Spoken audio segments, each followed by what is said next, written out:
everybody, and welcome back to our 7th episode of Play Like a Girl. I am your host, Laura. Hi, guys. I'm also the co-host of Play Like a Girl, Gianna, and I'm so excited to say that we have another great guest this episode. Of course we do.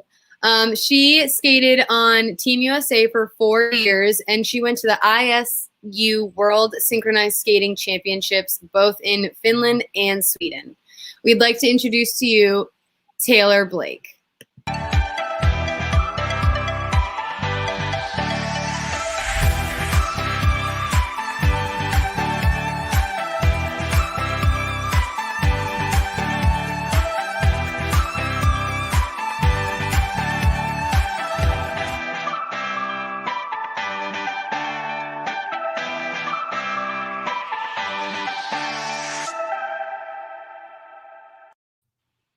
Hello.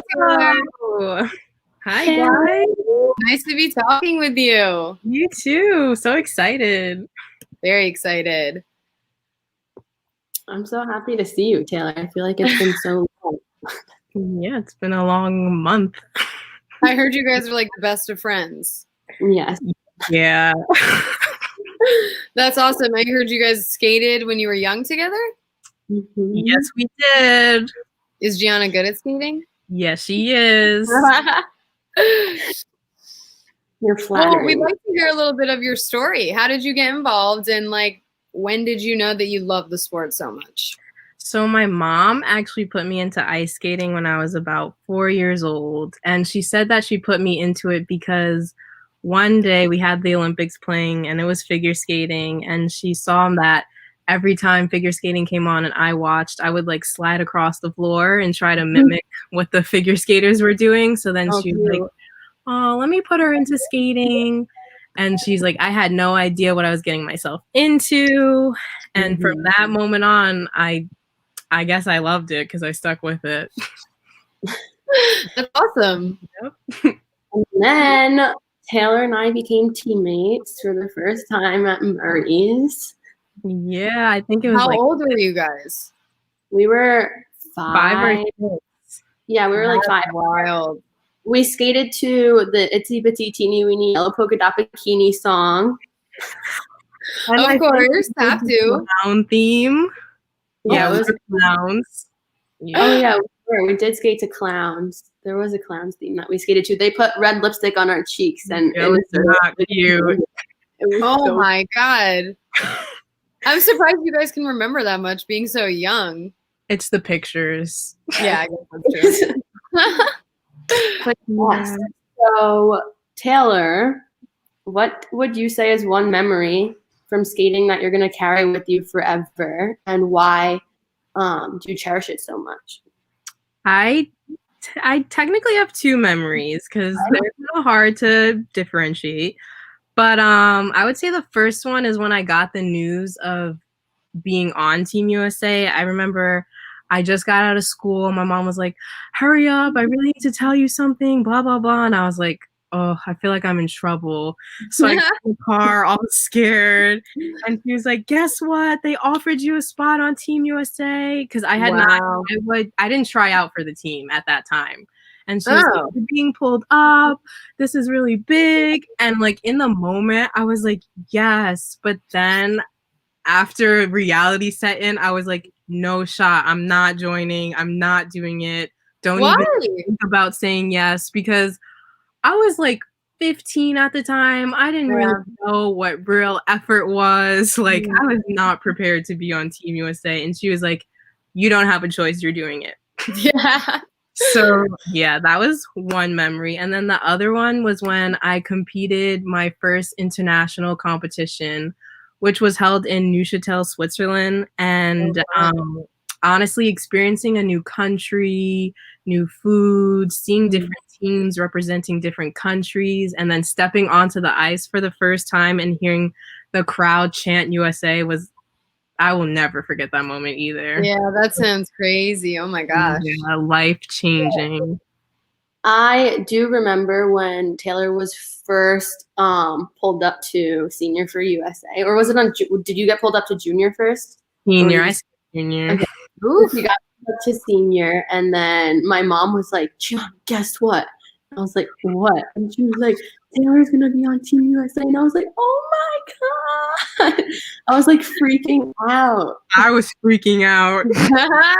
Do you think though, like, no, keep going, Gianna. I was gonna say, every time we were at a competition and Taylor skated, I was like, yeah, Taylor. Yeah, we always used to cheer for each other as loud as possible. Oh, of course. Of course. That's so funny. Do you think that being like, okay, yeah, you were 15 and you were super like anxious about kind of the reality of it, but do you think that as a 15-year-old you kind of were able to handle it and like happy that you did in the end? For sure, because with skating, even at such a young age, you learn different responsibilities. And at the time, I was already skating so much. I was skating before school, after school. I was doing personal training. I had team practices on the weekends. So I learned how to balance my time responsibly because I also had schoolwork to keep up with. Of course. So figure skating alone, you just learn responsibilities. So it really wasn't so much like that was the biggest struggle for me. I think I was just really nervous. Yeah. I'm 100% glad I did it. Like, I'm so happy my mom made me, and I'm so happy I continue to stay with it. That's awesome. I know that you did do it as a freshman in college. So what was that like being a student athlete for that year? Was it difficult? That was really difficult because I was also in school for nursing, and that was a whole game changer. Like missing a week for lab, not okay. So not easy. I really had to step up my A game. I literally had no time for a social life. Like, so you were training for Team USA while going to college? Does that mean like you were driving places to train and everything? Yes, I was driving from Connecticut to Muncie, which is kind of like upstate New York a little bit, back and forth on the weekends, staying with different teammates, trying to stay at these colleges. It was quite a mess. Would you regret any of it or no? No, not a single thing. Yeah. Never that. Always have to be proud of what you do. Never have any regrets in life. Do you think you ever had any doubts? Kind of like, oh, I don't know if I'm like have the ability to be on Team USA. Like actually maybe getting to the first practice and seeing the talent. For sure. The first practice actually was so insane. So I got there and I'm thinking to myself, like, I'm just going to be on the side. It's not going to be a big deal because at the time the season had already started. So I was kind of pulled up after the season started. So the team had been together already for a couple months. They had their program set. They knew what they were doing. And then this new 15-year-old walks in. They're all above like 19. So I'm kind of, yeah. Oh my gosh. That's looking at me kind of crazy. And I'm like, no. Hey. Yeah, I was like, hey guys. And that practice, I was thrown into a spot. They had me lifting off the ice because you do lifts in this sport. So I was lifting girls off the ice, and then they had me lift girls on the ice, and I was just mind blown because I didn't know what I was doing. I'm not even gonna lie. I was trying to keep up. Yeah, and in that moment, I was like, no shot. After that practice, I was like, Mom, this is not. Never mind. Yeah. Not for me. But yeah, it is always scary getting pulled up because you never know like what you're gonna experience and like what's gonna be there, you know? But scary. Was there ever a time where you got hurt and you wanted to quit? Or you thought you were like, I'm done, I can't do this anymore? And if there was, how did you pick yourself back up? So there were a few times where I felt like quitting. Obviously, the like I would say minor ones are like waking up at 4 a.m., 5 a.m. to go to practice before you go to school. I was like, I'm gonna be done with this. I don't want to wake up at this time anymore. Yeah. Those were like baby quits. But then one day I was like in the time frame where I was really working hard. I had everything together. I was nailing moves. I was really fit. And then one day I fell really, really hard on the ice. And like when you fall, you kind of think like you're sore. And that's what I thought. I was like, I'm just sore. A few days went by. I'm still sore. A few weeks went by and I was like, no, this pain is not going away. I was walking with a limp, and then I went to the doctor and I actually fractured my pelvis. Oh no. So that brought me down a lot because I was off the ice for a good couple of months. Like, yeah, that's a long recovery. Half a year. Yeah. And I was like, no, this is it. I'm never going to be able to get back. And my mom was like, no, like, don't stop. So she made me go see the team therapist, which was very helpful. And then my coaches, they would come visit and talk to me, also very helpful. My friends would be there for me. My family was there. And then I guess one day I was like, you know what? I'm young. It'll heal. I'll get back. It is what it is. And so I was like, nope. I'm gonna keep continuing, and thank God I did, because I would not have been on Team USA if I didn't. That's a good thought. Yep. Yeah, I think it's nice how you like kind of pointed out where you have like those quick like, oh shit, I just don't want to wake up before 4 a.m. Like definitely you have those moments, but an injury for sure can bring you down. But if you have those people around you to support you, I mean, you want to get back to it, you know? Yeah, you always want a good support team. That really does make a difference. Oh yeah, for sure. On that note, we're going to go to a quick commercial, but we'll be right back. Okay.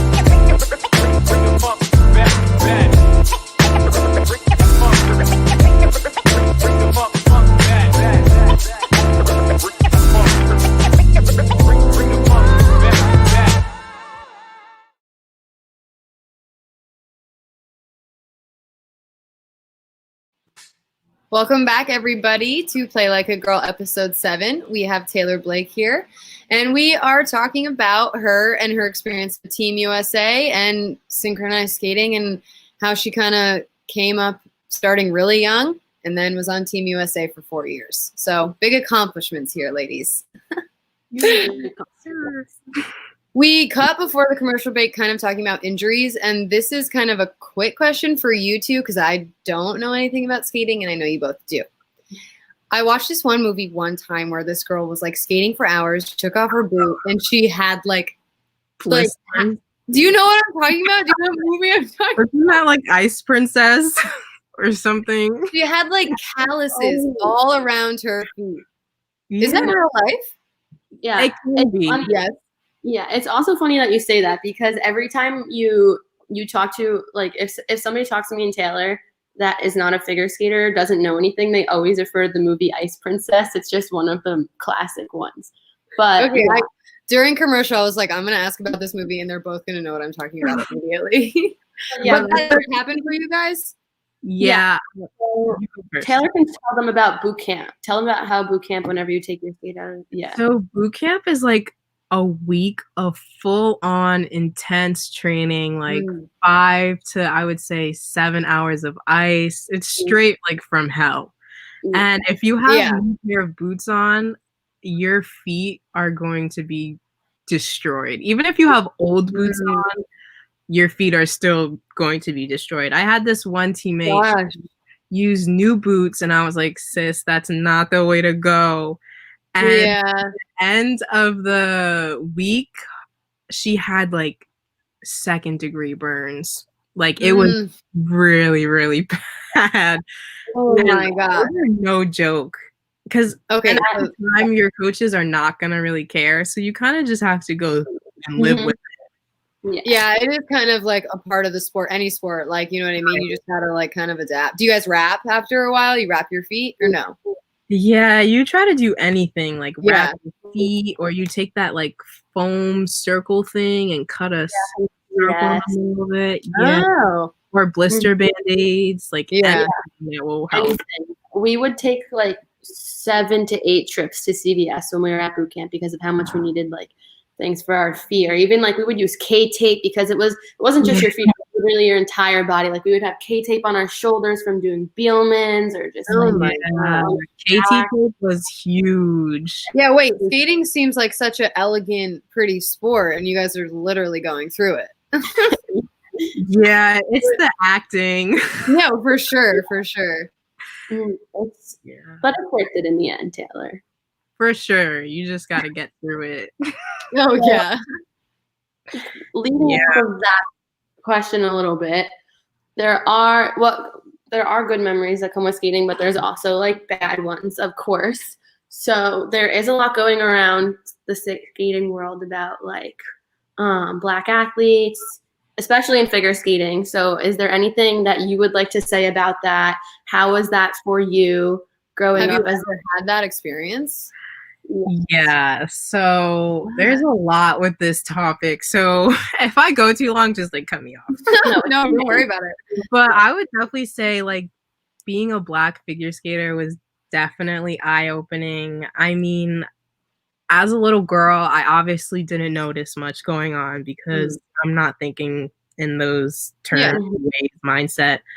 But I was talking to my mom one day and she was saying little things like, yeah, certain people used to ask if your hair was able to go up in certain ways. Or one day I remember getting makeup done. And at the time when you're 6, 7, 8, the makeup is provided because you're not buying makeup. Yeah, that's true. This is a sport where you wear makeup. I forget that. Right. Yeah. Oh, okay.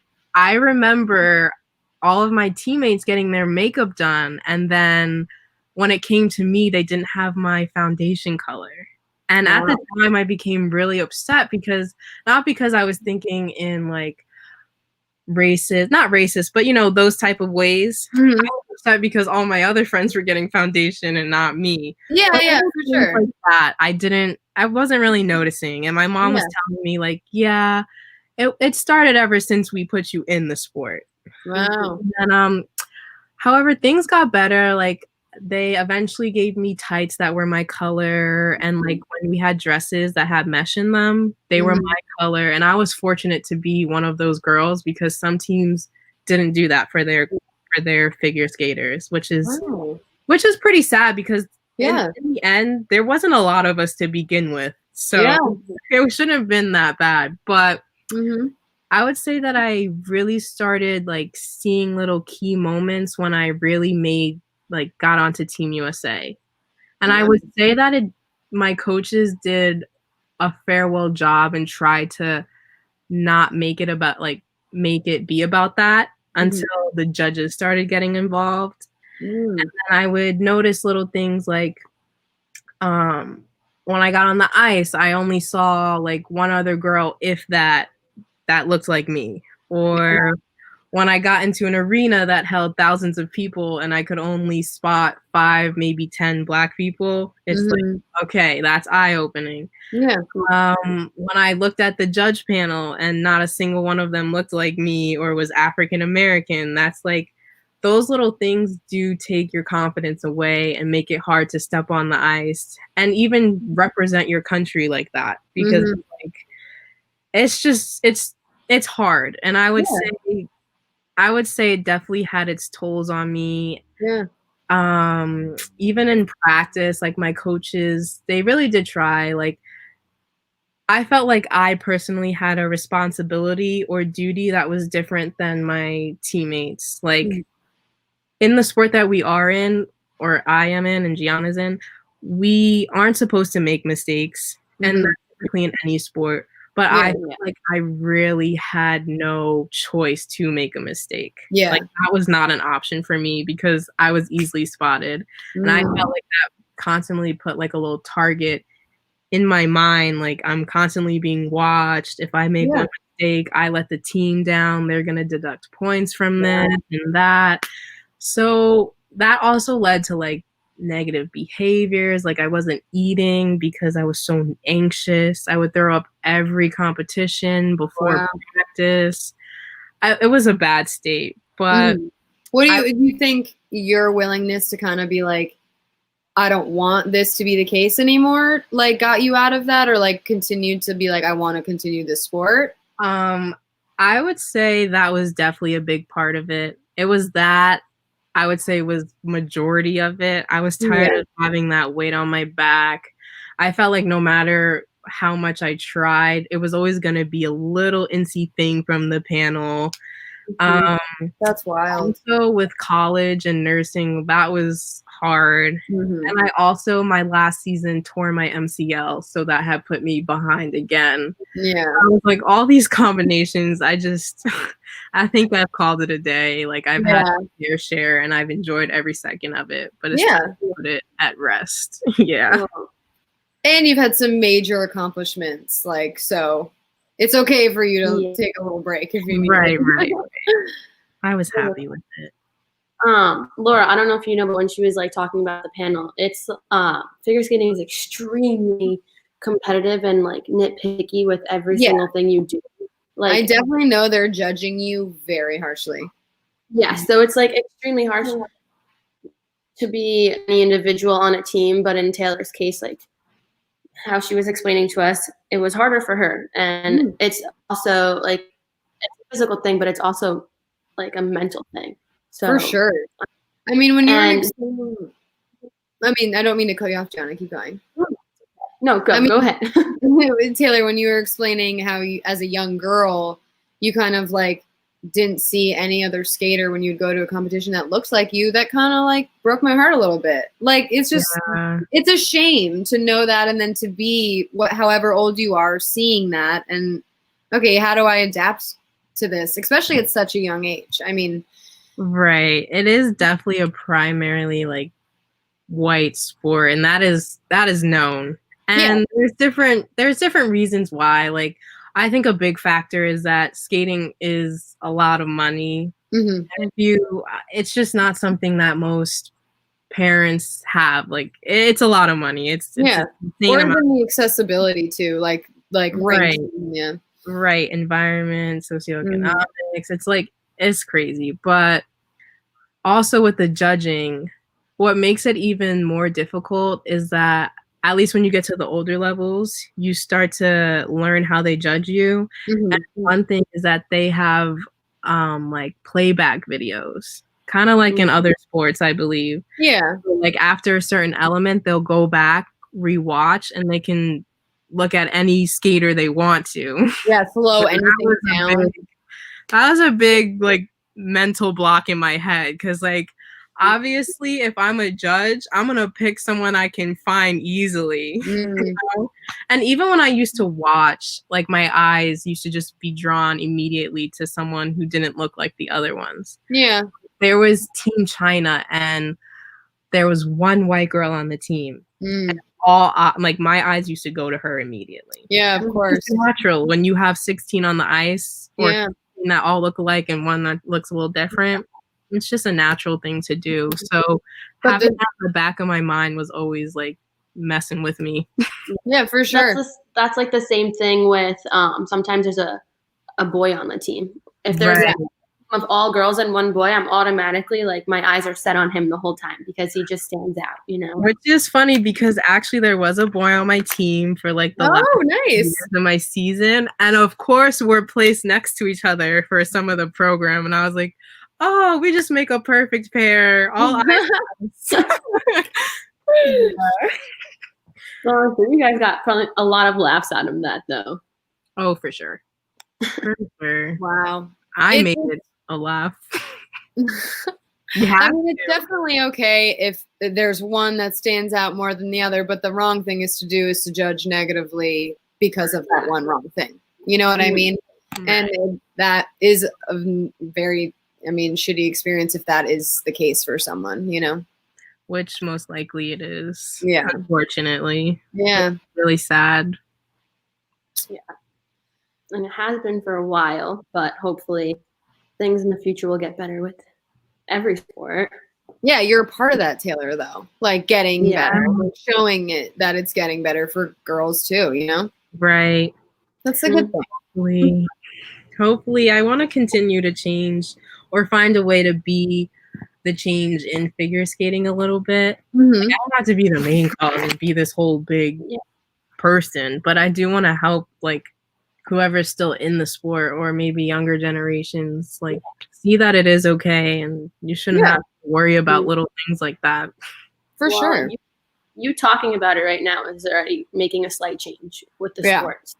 Thank you for talking about that. Yeah, I know. So it's not more topic. We're sorry. You're welcome. Very, very. You have one last question. Mm-hmm. This is Gianna's favorite question. Signature question. As you know, the podcast is called Play Like a Girl. What do you think it means to play like a girl, and why is it so important for younger generations to know what it means? So I would say that there really should be no difference, that girls are just as capable as doing the same things as males are doing. Mm-hmm. Sometimes I would even say that we're more competitive or aggressive, depending on what it comes down to. Yeah. I think that we're all human, and that sex should not define what you should do or what you shouldn't do.